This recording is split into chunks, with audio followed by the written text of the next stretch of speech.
my vlog. My name is Maris Lorin B. Banluta and I am a student from ABM 11 YA-7. Our subject for today's video is Business Mathematics and our topic is fraction, specifically the addition and subtraction. So without further ado, let's get started! What is a fraction? A fraction is a number that represents a part of a whole or a ratio between two numbers. Also, a fraction consists of a numerator and a denominator. The numerator is the number of equal parts being taken into consideration, while the denominator is the number of equal parts into which is divided. Fractions have three basic types. First is the proper fractions, where numerator or the top number is smaller than denominator or bottom number, while improper fractions is where the numerator is larger than denominator. And last is the mixed numbers. It means it is a whole number and a fraction. Let's proceed to our examples to the addition of fraction. Simulan natin sa similar fraction. Here's the examples in addition of similar fraction. For our first example, we have 1/5 plus 4/5. Kung makikita nyo, pareha sila ng denominator. So, we are just going to add both numerator, which is 1 plus 4. Then, just simply copy the denominator. So, 1 plus 4 is equal to 5. Then, yung denominator natin is 5 pa rin. So, now, we have 5 over 5. And always remember na our final answer should always be simplified if possible. So, yung 5 over 5 ay pwedeng masimplify by simply divide itong dalawa.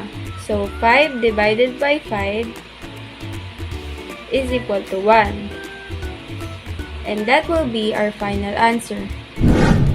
Next, for the second example, we have 3 over 7 plus 2 over 7. Same process lang tulad ng sa number 1. Dahil pareha sila ng denominator, we are just simply add the numerator, which is 3 plus 2. Then, just copy the denominator. As simple as that. So, 3 plus 2 is equal to 5. Then, our denominator is 7. So, now we have 5 over 7. And hindi siya pwedeng masimplify, so that will be our final answer.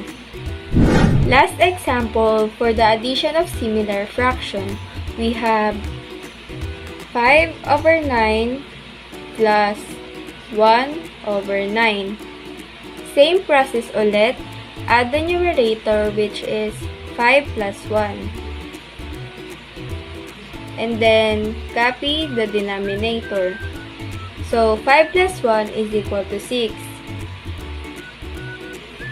Then, the denominator is 9. That's why we have 6 over 9. But don't forget to simplify. 6 over 9 is pwede pang masimplify.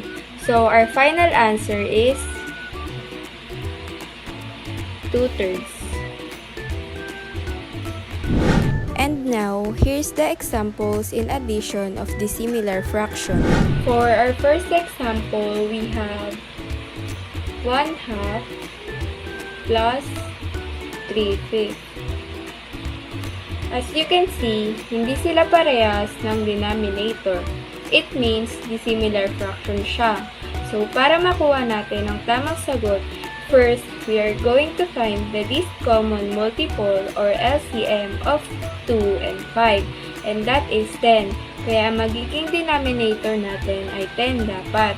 After that, we are going to multiply both numerator and denominator of 1/2 and 3/5 by the number that make its denominator equal to our LCM. So, 1/2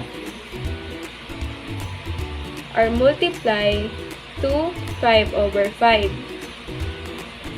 Para maging 10 ang denominator. And that will be 5 over 10. Next is the 3/5. Same process lang, pero ang 3/5 are multiplied to 2/2.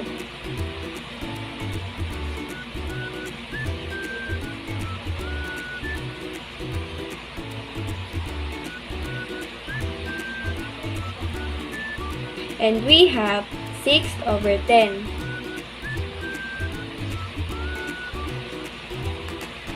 We are now have a similar fraction, which is 5/10 plus 6/10. So, ngayong parehas na ang denominator natin, pwede na nating ipag-add ang ating numerator, which is 5 plus 6. 5 plus 6, then copy the denominator. 5 plus 6 is equal to 11. Then, copy the denominator. But, make sure to simplify your answer. 11/10 ay pwede pang masimplify. So, paano? Just simply divide 11/10 or 11 divided by 10. Therefore, our final answer is 1 and 1/10. Next, for the second example, we have 1/4 plus 2/6 or 2/6. Same process lang sa number 1 example dahil ito ay dissimilar fraction pa din. So first, hanapin ulit natin ang LCM ng both denominators, which is 4 and 6. So the LCM is 12. That's why our denominator is 12. Next step is we're going to multiply ulit both the numerator and denominator of each fraction, which is the 1/4 and the 2/6 or 2/6 by the number that make its denominator equal to the LCM. So 1/4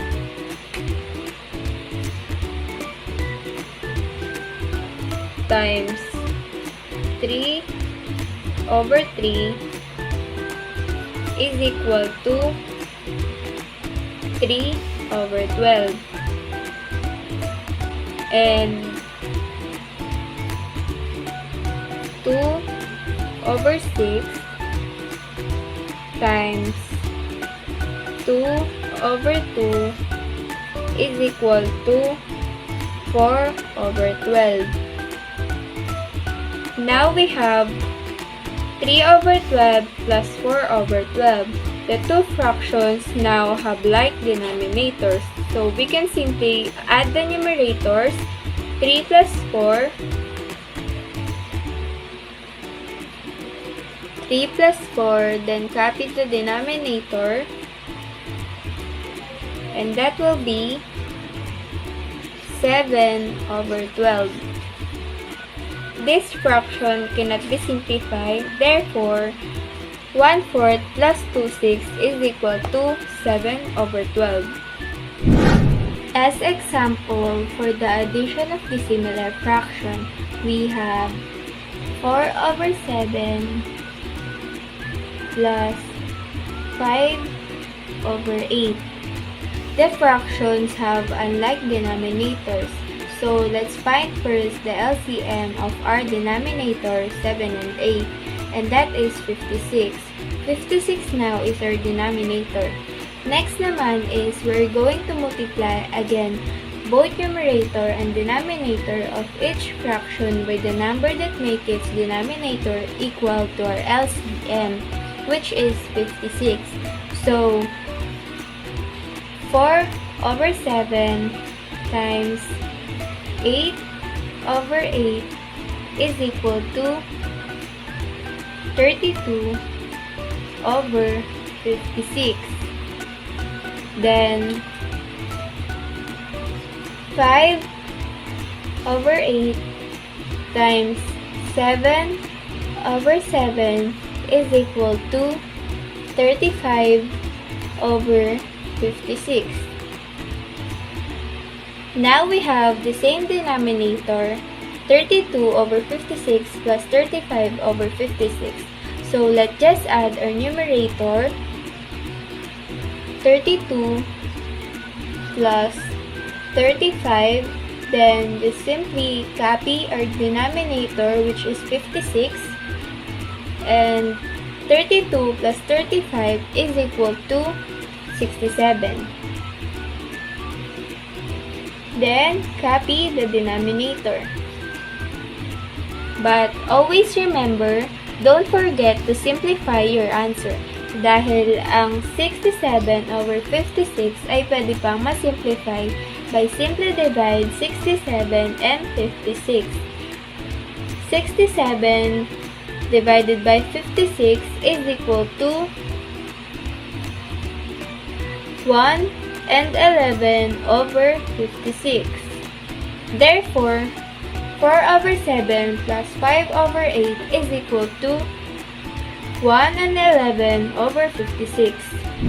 And for the last examples in additions is the mixed numbers. For our first example, we have 2 and 1/5 plus 3 and 1/2. So first, let's add the whole number, which is 2 plus 3.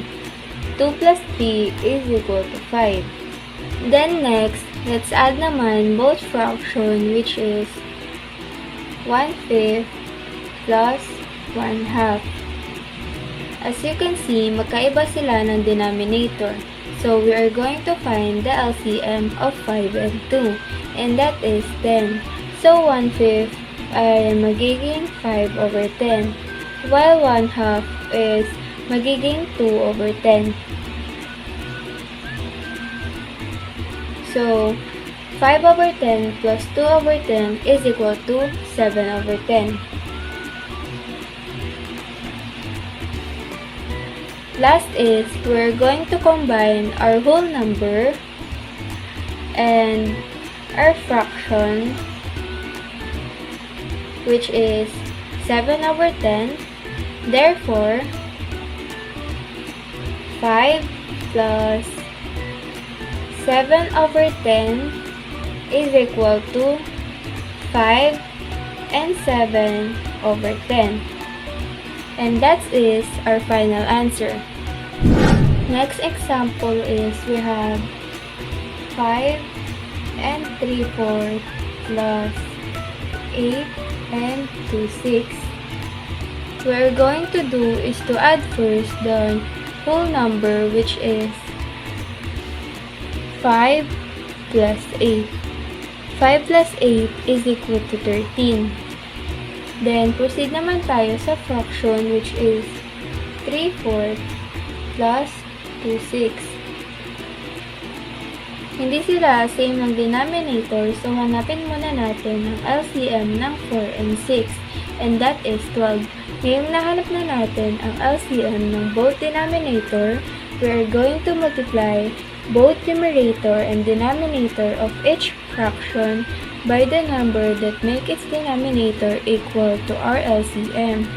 So 3/4 is i-multiply natin by 3, and that will be 9 over 12. And 2/6 is i-multiply naman natin by 2, and the answer is 4 over 12. Ayan, same denominator na sila. So, pwede na natin ipag-add ang ating numerator, which is 9 plus 4. 9 plus 4 is equal to 13. Then, copy the denominator. To simplify 13 over 12, just divide 13 and 12. And that will be 1 and 1/12. Or 1 and 1 over 12. Lastly is we're going to combine the answer natin sa whole number, which is yung 13, and yung answer natin sa fraction, which is yung 1 and 1/12. So, 13 plus 1 and 1 over 12 is equal to 14 and 1 over 12. And that's our final answer. Lastly is we have 9 and 4/5. plus 1 and 7 over 10. So, add ulit natin ang whole numbers which is 9 plus 1. 9 plus 1 is equal to 10. Proceed naman tayo sa fraction which is 4/5 plus 7 over 10. As you can see, they are not the same denominator, so let's find first the LCM. The LCM of 5 and 10 is 10. So 4/5 is i-multiply natin by 2, and that will be 8 over 10. While 7 over 10 is i-multiply naman natin by 1, and the answer is 7 over 10 pa rin. So, we have now 8 over 10 plus 7 over 10. Pwede na natin ipag-add ang ating numerator, which is 8 plus 7. 8 plus 7 is equal to 15. Then, simply copy the denominator. And the answer is 15 over 10. 15 over 10 ay pwedeng ma-simplify, and ito ay magiging 3 over 2. But 3 over 2 ay pwede pa ding ma-simplify, at ito naman ay magiging 1 and 1/2 ngayon. So, 10, which is our whole number, plus 1 and 1/2 is equal to 11 and 1/2. And that will be our final answer. Now that we are done sa addition of fractions, let's proceed to the subtraction of fraction. And here's the subtraction of similar fraction. For our first example, we have 4/5 minus 1/5. Same process lang tulad ng sa addition, but this time is subtraction naman. The two fractions have like denominators, so we just simply subtract the numerators, which is 4 minus 1, then just copy the denominator. 4 plus 1 is equal to 3. Then copy ulit the denominator. It can't be simplified, so that will be our final answer. Next example, we have 3 over 7 minus 2 over 7. Same denominators ulit, so pwede na natin i-subtract ang dalawang numerators, which is 3 minus 2, then copy the denominator, and the answer is 1 over 7. Hindi siya pwedeng i-simplify, therefore 3 over 7 minus 2 over 7 is equal to 1 over 7, and that will be our final answer. Last example, we have 5 over 9 minus 1 over 9. Same process pa din, since parehas pa din sila ng denominator, we just subtract both numerators, which is 5 minus 1, then copy the denominator. 5 minus 1 is equal to 4. Copy the denominator. And our answer is 4 over 9. Next is the subtraction of dissimilar fraction. For our first example, we have 3/5 minus 1/2. Same process to the addition, but this time we have subtraction. The fractions have unlike denominators, so first we are going to find the LCM of our denominators 5 and 2, and that is 10. Next is we are going to multiply both numerator and denominator of each fraction by the number that make it equal to our LCM. That's why 3/5 are going to multiply by 2. Therefore, 3/5 times 2 over 2 is equal to 6 over 10.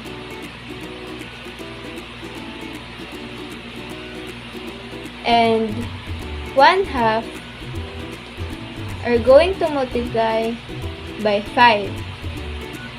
Therefore, 1/2 times 5 over 5 is equal to 5 over 10.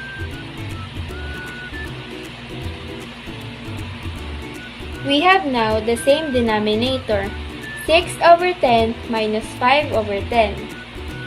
After that, we are going to subtract our numerator, which is 6 minus 5, then copy the denominator. 6 minus 5 is equal to 1, then copy ulit the denominator. And our answer is 1 over 10. Therefore, 3/5 minus 1/2 is equal to 1 over 10. Our second example is 2 over 6 minus 1/4. As you can see, the fractions have unlike denominators. So first, let's find the LCM of the denominators 6 and 4, and that is 12. So now, our denominator is 12. After that, we multiply again the numerator and denominator by the number that make its denominator equal to our LCM. So, 2 over 6 are going to multiply by 2.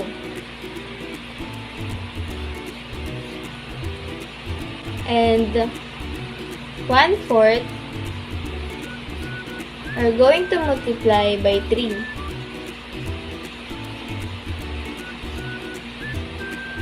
So basically, 2 over 6 times 2 over 2 is equal to 4 over 12.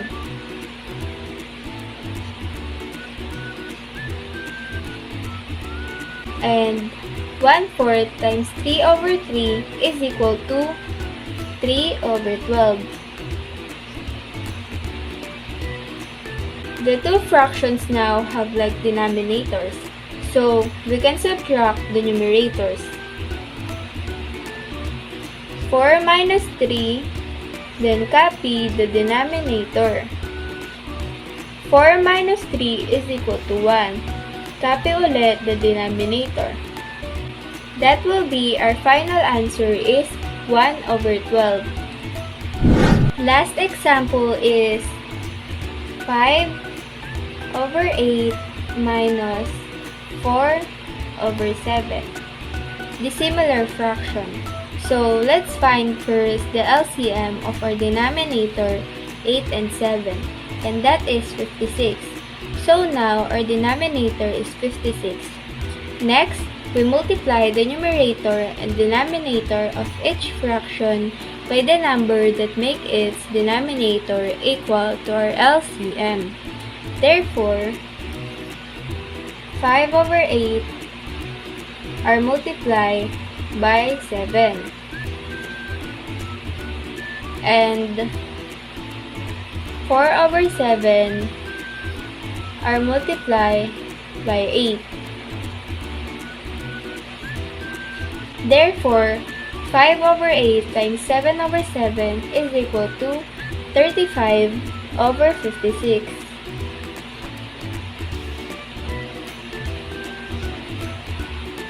And 4 over 7 times 8 over 8 is equal to 32 over 56.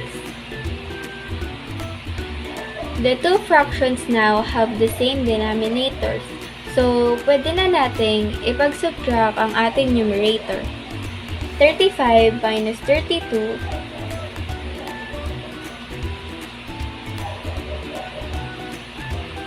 copy the denominator. So, 35 minus 32 is equal to 3 over 56. Therefore, 5 over 8 minus 4 over 7 is equal to 3 over 56. And that's it. Now is the subtractions of mixed numbers. For the first example, we have 3 and 1/2 minus 2 and 1/5. Let's subtract first the whole number before we proceed to our fraction. So, 3 minus 2 is equal to 1. And for the fraction part, we have 1/2 minus 1/5. Hindi sila parehas ng denominator, so hahanapin muna natin ang LCM ng 2 and 5, and that is 10. Kaya yung 1/2 ay imumultiply natin by 5, and that will be 5/10. While our 1/5 ay imumultiply naman natin by 2, and that will be 2/10. Let's subtract the numerator. 5 minus 2 is equal to 3. Then, copy the denominator.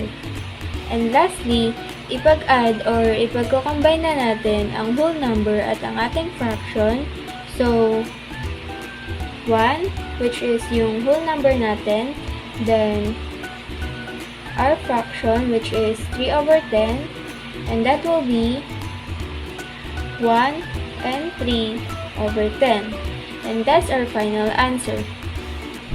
Last example is we have 8 and 2/6 or 2/6 minus 5 and 1/2. First, let's solve the whole number, which is 8 minus 5. 8 minus 5 is equal to 3.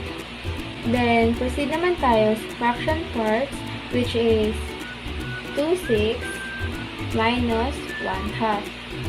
The similar fraction, so hanapin natin ang LCM ng 6 and 2, and that is 6. So, 2/6 is imumultiply natin by 1, and our answer is 2/6 also. While 1/2 is imumultiply natin by 3, and that will be 3/6. Ayan, same denominator na sila.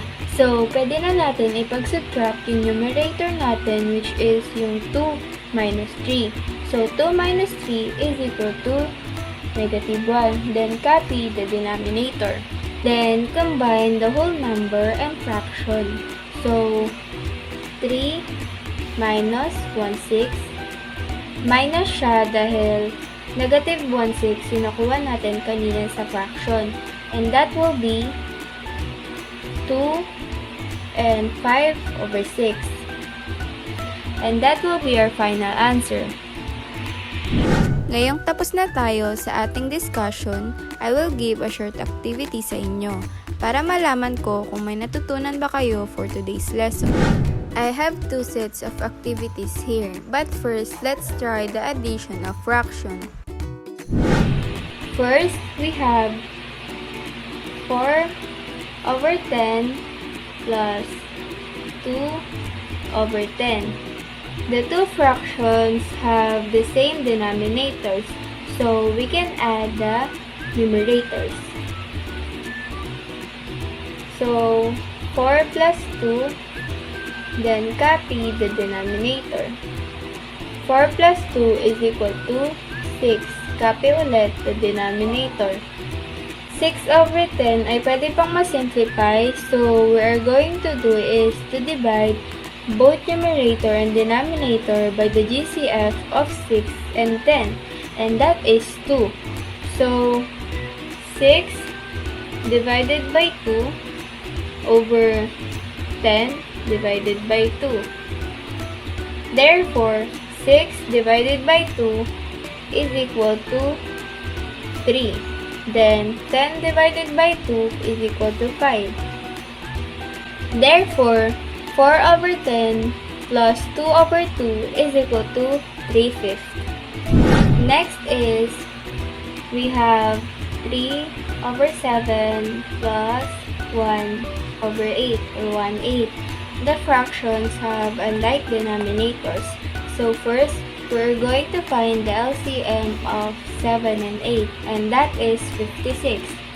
Next, we're going to multiply the numerator and denominator sa number na magiging equal sa LCM natin, which is yung 56. So, 3/7 times 8/8, and 1/8 or 1/8 times 7 over 7. Therefore, 3 over 7 times 8 over 8 is equal to 24 over 56. While 1 over 8 or 1/8 times 7 over 7 is equal to 7 over 56. 24 over 56 plus 7 over 56 have the same denominators. Then, pwede na natin ipag-add ang numerators natin, which is 24 plus 7 is equal to 31. Then, copy the denominator. Therefore, 3 over 7 plus 1 over 8 or 1/8 is equal to 31 over 56. Last is we have 5 and 1/2 plus 3 and 1/4. Let's add first the whole number, which is 5 plus 3. 5 plus 3 is equal to 8. And proceed naman tayo sa fraction, which is 1/2 plus 1/4. Unlike denominator siya, so let's find first the LCM of 2 and 4. And that will be 4. So, 1/2 is i-multiply natin by 2, and the answer is 2/4. While 1/4 is i-multiply naman natin by 1. And the answer is 1/4 also. Ngayong same ng denominator ng both fraction natin, let's add our numerator. 2 plus 1 is equal to 3. Then copy the denominator. Then, pwede na natin ipag-add ang whole number natin sa fraction natin. So, 8 plus 3/4 is equal to 8 and 3/4. And that will be our final answer. For the next activity is the subtraction of fraction. First is we have 2/4 minus 1/4. Same denominator sila, so it's similar fraction. Basically, we just simply subtract our numerator 2 minus 1, then copy the denominator. 2 minus 1 is equal to 1. Copy ulit the denominator. Therefore, 2/4 minus 1/4 is equal to 1/4. Second is we have 6 over 8 minus 5 over 7. Same process, but let's find first the LCM of 8 and 7, and that is 56. Next is we're going to multiply 6 over 8 to 7 over 7, while 5 over 7 we're going to multiply to 8 over 8. Therefore, 6 over 8 times 7 over 7 is equal to 42 over 56. Then 5 over 7 times 8 over 8 is equal to 40 over 56. Then subtract the numerator, which is 42 minus 40. Then copy the denominator. 42 minus 40 is equal to 2. Copy ulit the denominator. So, we have now 2 over 56. But, don't forget to simplify your answer. Dahil yung 2 over 56 ay pwede pang masimplify. So, paano gagawin natin? Ang 2 and 56 ay i-divide lang natin sa GCF nila, which is 2. So, 2 divided by 2 over 56 divided by 2. 2 divided by 2 is equal to 1. Then 56 divided by 2 is equal to 28. Therefore, 6 over 8 minus 5 over 7 is equal to 1 over 28. And that will be our final answer. Last is 5 and 1/2 minus 3 and 1/4. Let's subtract first the whole number, which is 5 minus 3. 5 minus 3 is equal to 2. Then next, subtract naman natin yung fraction, which is 1/2 minus 1/4. They are not also the same denominator, so let's find first the LCM. The LCM of 2 and 4 is also 4. So, 1/2 ay multiply natin sa 2, and that will be 2/4. And 1/4 is multiply natin sa 1, and that will be 1/4 also. We are now have the same denominator. 2/4 minus 1/4. 2/4 minus 1/4 is equal to 1/4. Then after that, we're going to add our whole number, which is 2 plus 1/4. 2 plus 1/4, and that will be 2 and 1/4. And that's our final answer. And that's the end of our lesson. But before I end this video, I just want to leave a quotation from anonymous person. Says that maths can be related to our lives. It teaches us to always be careful with the signs. And that's all for today's video. I hope you learn and you feel more confident about understanding fraction, especially in addition and subtraction. Thank you for watching. See you in my next vlog. Bye!